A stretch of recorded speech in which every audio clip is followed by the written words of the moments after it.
Hello বন্ধুরা, সুপর্ণার হেসেলে সবাইকে স্বাগত। আজকে আমরা বানাবো পরিচিত একটি বড়ার রেসিপি। সেটা হলো মিষ্টি কুমড়ো ফুলের বড়া।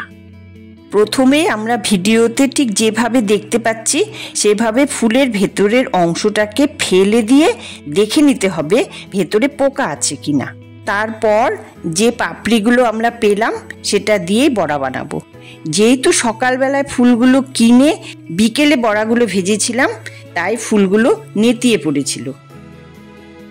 এবার একটি পাত্রে 1 বাটি ময়দা, একটু চালের গুঁড়ো, 1 চা চামচ লবণ, সামান্য বেকিং পাউডার আর একটু সাদা তেল দিয়ে ভালো করে ময়াম দিয়ে নেব।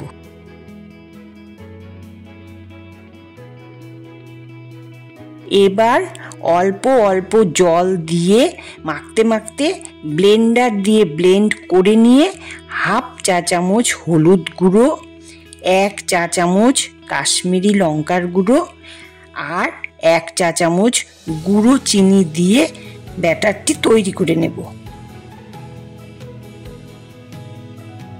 এবার ধুয়ে রাখা পাপড়িগুলো ব্যাটারে চুবিয়ে চুবিয়ে গরম তেলে ভেজে নেব। এক্ষেত্রে গ্যাসের ফ্লেমটি লোতে রাখতে হবে, তাতে ভেতরটা ভালো মতন ভাজা হয় আর বড়াটিও মুচমুচে খেতে হয়। তা বন্ধুরা, আমার এই রেসিপিটি তোমাদের কেমন লাগলো কমেন্ট করে অবশ্যই জানিও। আজকের মতন আসি তাহলে, টাটা।